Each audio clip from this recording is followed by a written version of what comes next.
This is Neville Goddard, Awakened Imagination, put into a more modern language using the modern literal version, translation of the Bible as well. Chapter 4, the pruning shears of revision. The very first act of correction or cure is always revise. One must start with oneself.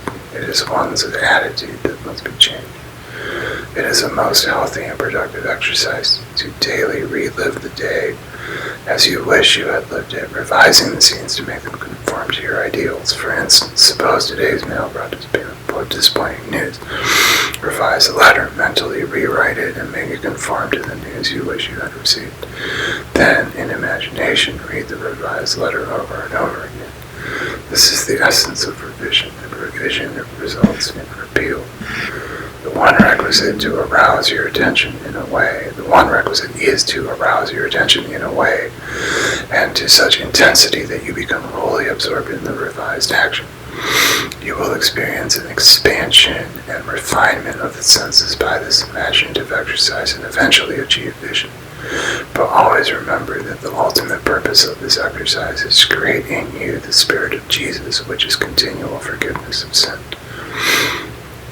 Revision is of great importance when the motive is to change oneself, when there is a sincere desire to be something different, when the longing is to awaken the ideal active spirit of forgiveness. Without imagination, humanity remains a being of sin. Humanity either goes forward to imagination or remains imprisoned in the senses. To go forward to imagination is to forgive. Forgiveness is the life of the imagination. The art of living is the art of forgiving. Forgiveness is, in fact, experiencing in imagination the revised version of the day, experiencing in imagination that which you had experienced in the flesh. Every time one really forgives, that is, every time one relives the event as it should have been lived, one is born again.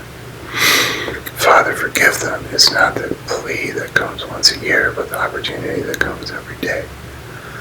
The idea of forgiving is a daily possibility, and if it is sincerely done, it will lift humanity to higher and higher levels of being. One will experience a daily Easter, and Easter is the idea of rising and transforming, and that should be almost a continuous process. Freedom and forgiveness are indissolubly linked. Not to forgive is to be at war with ourselves, for we are freed according to our capacity to forgive. Luke chapter 6, verses 37 through 38. And do not judge, and you should never be judged. Do not sentence others, and you should never be sentenced. Release, and you will be released. Give, and it will be given to you. They will be giving good measure into your bosom, what has been packed down and has been shaken together and is poured over. For with the same measure you measure, it will be measured to you again. Forgive, not merely from a sense of duty or service. Forgive because you want to. Her ways are of pleasantness, and all her paths are peace. Proverbs 3, chapter 3, verse 7. You must take pleasure in revision. You can forgive others effectively only when you have a sincere desire to identify them with their ideal. Duty has no momentum. Forgiveness is a matter of deliberately withdrawing attention from the unrevised day and giving it full strength and joyously to the revised day. If a person begins to revise even a little of the vexations and troubles of the day, then they begin to work practically on themselves. Every revision is a victory over themselves and therefore a victory over their enemy.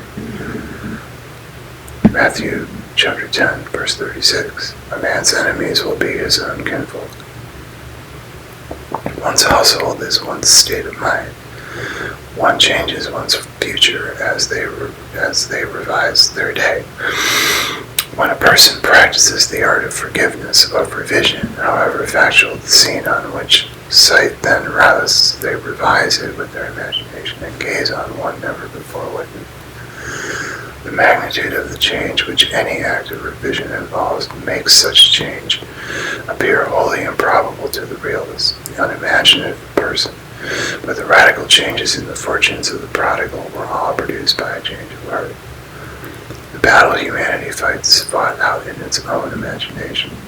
The person who does not revise the day has lost the vision of that life into the likeness of which it is the true labor of the Spirit of Jesus to transform this life. Matthew chapter 7, verse 12. Therefore all things, as many as you would wish that men should do for you, so do also to them, for this is the law and the prophets. We should take our life not as it appears to be, but from the vision of the world made perfect that is buried under all minds, buried and waiting for us to revise the day. You can revise the day to please yourself by experiencing in imagination the revised speech and actions not only modify the trend of your life story, but turn all its discords into harmonies. The one who discovers the secret of revision cannot do otherwise than let themselves be guided by love. Your effectiveness will increase with practice. Revision is the way by which right can find its appropriate light. Resist not evil, for all passionate conflicts result in an interchange of characteristics. James chapter 4, verse 17.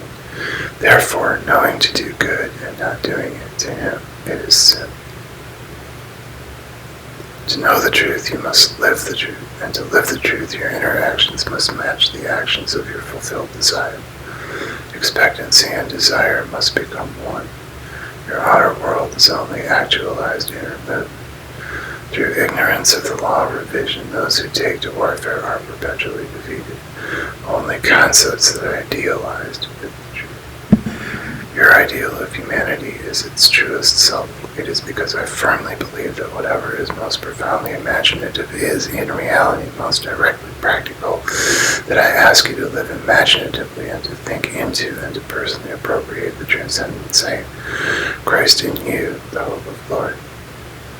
Colossians chapter 1, verse 26 and 27. The mystery which has been hidden away from the ages and away from the generations, but now it was manifested to his holy ones, to whom God willed to make known what are the riches of the glory of his mystery among the Gentiles, who is Christ in you, the hope of glory.